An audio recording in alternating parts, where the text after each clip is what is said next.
Well, we've taken the mandate out on the streets of Washington, D.C. We are on the other side now of the U.S. Capitol building, and we are overlooking the National Mall, and you can see the Washington Monument right behind us. It's one of my favorite places in all of D.C., Matthew. Yeah, I mean, this is the kind of place that, everyone's going to come at all hours throughout the year to see the symbols of America written in stone at the National Mall. Well, while we can see the Washington Monument, let's talk about the man himself, George Washington. We wouldn't be here without him. We look at the Washington Monument, and what does it say about him and the divided country that we have? How would he go through and maintain things the way that he did? Well, the sad thing is, this is one of my favorite topics, by the way. I used to teach a session on Washington, and still do, to a lot of the people who work in some of these buildings. And it's really easy to lose sight of who this man was and why he's still revered and why that monument is still there standing so high. And the first thing to realize is people know that he gave up power, right? Rather than become a king or a dictator, which he could have. He did not do that, and that's very rare throughout all of human history. But I think a lot of Americans forget how much power he had and what he did with it. So the Constitution would not be written unless George Washington was sitting in the room. The fact he was there gave it power. The fact he was there, he put his reputation on the line, even to be in the room, even after winning the war, right, with the men who wrote the Constitution, is why it became the law of the land. So consistently throughout his life, what he did was he used the power he has.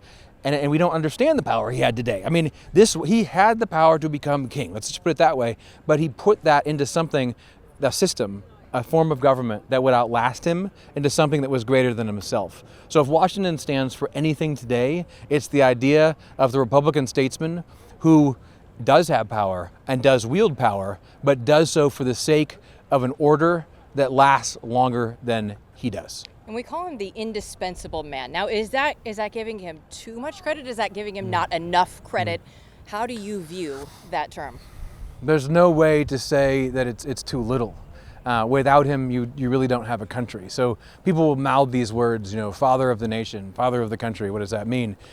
This is someone who, in 2 or 3 different ways, defines what America is. There is no America if you take him out of the picture. So, number one, someone has to win the war against one of the greatest empires in history, and these far-flung, eastern seaboard, these scattered people have to band together and pull that off. So how are you going to do that? Unity is exceptionally important. I mean, it wasn't just military prowess. It was the fact you had a bunch of guys who were sitting around in the snow, right, or in the muck, and their farm back home is, the clock is ticking, they're losing money, their wife's managing all of that, and they're not there to help, and no one's paying them. Congress, the lousy bums even back then, before this building existed, they weren't paying the soldiers, right? And he has to keep them. His person has to keep them there and win that war. And then, of course, afterwards, he is responsible for the Constitution because he puts his power into the guys who wrote that and that document and supports it, then becomes the first president and defines what that means. So indispensable, at least. I wouldn't be a good co-host if I didn't ask you then, after you say this is your favorite topic, if you have a favorite George Washington story. Yeah, so the way to understand Washington is not as some demure person who just gives up power. He had power to give, and it's really hard to imagine what he was like when you see like the wig and all that, and it's just kind of foreign to Americans now. But the best way to describe it is this story, I think. 2 of the most belligerent guys, young firecracker energies. Gouverneur Morris, who's forgotten, but he's one of the he's a kind of a scoundrel at the time, and Alexander Hamilton, who people do know, right? These are very ambitious guys. Morris is, in fact, he gets in trouble with the ladies. He's sort of not as well known because he, slept around a little bit back then. I hear that never happens here, but not in this town. But yeah, Gouverneur Morris did. He had a peg leg because he was trying to escape. He was caught one time by a husband, and he had to get out the window and escape. And he was run over in the street. And John Jay, who was a very good man, one of the founders, he said, I wish it had cut off another part of his body so he wouldn't keep getting in trouble. And that's Morris, right? But Morris is also very, very smart. He helps design the Constitution and the executive power. And he's sitting there with Alexander Hamilton. And Hamilton, of course, reveres Washington almost as his father, as a father figure. And these are 2 of the most ambitious men in the world. right, at the time. And Morris says to Hamilton, he says, you know what? I could treat George Washington just like I could treat any other man.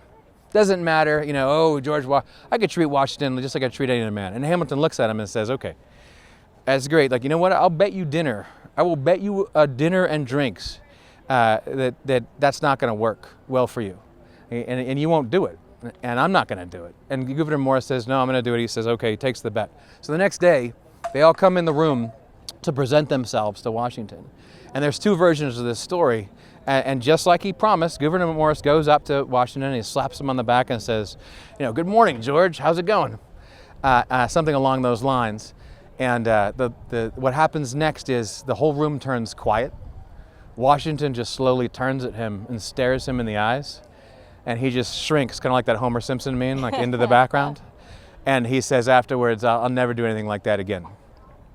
And he doesn't have to say anything, right? For these two ambitious guys, they know you don't even mess with him in that way at all. A scoundrel and a peg leg. Mm-hmm. I didn't know we were going to get that in that story, but I absolutely love it. Welcome to the mandate. When we were here a few weeks ago, we had a nice Saturday afternoon, and we decided, you know what are we going to do with our time here in Washington, D.C.? We're going to walk along the National Mall. Mm-hmm. You're a guy who loves architecture, history, meaning. What do you see when you see the National Mall and in the place that it sits with America and what it stands for? It's so meaningful to me personally, like so many other Americans, because you can physically walk the history of the United States. And so you see it all. You see ideas and you see the history laid out before you. You see, if there's no union, right? If there's no union, as tragic and brutal as the Civil War is there a country that wins World War II? And that monument's there. And then you see the tragedies of Vietnam. You see the tragedies of Korea. But then you also see the actual, forms of government. So you see George Washington in his memorial staring across, right, at that White House, looking into the White House, and Congress looking out, all the way over to the Lincoln Memorial. So to me, it's so important that you get out and walk this, that you see it and think about it, and that Americans continue to come here, because this is the kind of thing that a lot of people want to tear down. And they started to tear it down a few years ago. So we need to preserve it, we need to celebrate it, we need to cherish it. So how do people just go through, we see a ton of people out here right now. It's a beautiful day in our nation's capital. How do people just stay connected with the country when they're walking through the National Mall? Well, first off, I encourage you to come here. Washington is going through a sort of cultural turn. It's very different than it was in the last few years. It's really become, to me, kind of a magical place at this point. And there's some amazing things happening here, even culturally. They're starting to clean things up. So first off, you have to get here and you have to look around and walk around and see it. Second, it helps to know something about something, right, before you come, so you know some history, or have someone with you who's that nerd, right, who can come along and point things out. That's correct. And then when you need to take your family, like you need to talk about it. You need to go and see these things, put your phone down on a beautiful day like today, and talk about what you're looking at and what you're seeing. Well, let's wrap this up with George Washington once again and his farewell address and just the warnings that he gives to the American people.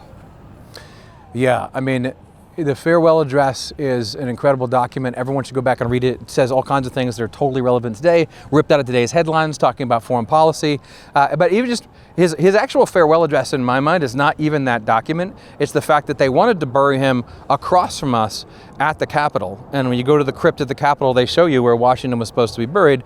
But he said, and it's the center of the district, it's the center of Washington, D.C., and he said, no, that's weird. I need to go back to my farm, even in death, just as he did in life. And that really is his last address to us, is that I'm not buried here. I am buried on my farm. This is a Republican form of government. But the actual farewell address is something that speaks to foreign policy, especially today, in such a powerful way, because he says, don't get entangled, right? Worry about America. It really is America first. Don't get entangled with all these foreign alliances. Be very careful about that. And he warns us against doing so. I love it. Our Glenn Beck has George Washington's compass, right? And he always goes through and says, oh, you can feel the grooves. I have felt it. Where George was thinking, right? And he was just rubbing on the compass, and there it is right there. And yet, I'll just let you guys in on a little secret. Sometimes that compass goes missing, right? Sometimes Glenn will put it in his pocket and he doesn't know. And yet here is one of the most historic places, one of the most historic people possibly in the entire country, the founding of the country. We would not be here if not for one George Washington. And then yet, Glenn just sometimes misplaces it. It's so funny to me that it's so valuable. The fact that he has it is incredible because Washington was a surveyor. You know, that's what he did. So he had this from the time he was 14. And you can feel the worn grooves in it. He has many stories about like Glenn having it, right? And as almost like a totem, a token in certain times of his life that were meaningful. So very powerful when he gives you that to hold. And then he also has Washington's glasses, and he tells some incredible stories involved Washington's glasses, which you don't have time for here today. But I mean, the thing that Glenn understands is exactly what I'm trying to articulate about the National Mall, and I think he understands it better than most people alive, and that is that the physical history, right, the physical manifestation of history is so important, and that's why this city is important. It's not just, abstraction, it's like it's embodied here, the history of America and the principles of America. And only Glenn Beck can go to the Smithsonian and be like, you know what? I have more documents. I have more things. American Journey Experience is a great place to go. He owns that. He has a great private collection of America's founding history as well. But what a great way to spend a day here in Washington, D.C. It's incredible. One of my favorite things to do.